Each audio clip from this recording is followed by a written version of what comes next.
Brève histoire du parapluie. Quoi de plus étrange que le parapluie? De plus utile et de plus encombrant? De plus indispensable et de plus exaspérant, qu'on en ait un ou qu'on n'en ait pas? Bien qu'il ne date pas de la dernière pluie, le parapluie est tout de même assez récent. Notre grand-père Cro-Magnon n'en avait pas. Du moins, n'a-t-on jamais retiré d'aucun chantier de fouilles archéologiques le moindre squelette de parapluie. Le parasol est vraisemblablement antérieur au parapluie. On sait qu'il était d'usage de suspendre en été des toiles au-dessus des galériens, de fréquentes insolations nuisant à la cadence de la galère.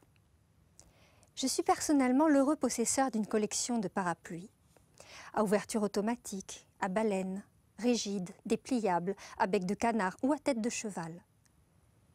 Je ne parviens jamais à me résoudre à m'encombrer de l'un d'eux. N'accordant qu'une confiance relative à la météorologie, je prie Tlaloc, le dieu inca de la pluie, de remettre au lendemain les averses annoncées pour le jour même. Naturellement, il pleut. Je dois m'abriter, n'importe où, sous des portes cochères, dans des musées, des églises, ou de préférence dans des établissements où l'on peut consommer, avec modération, des boissons réconfortantes.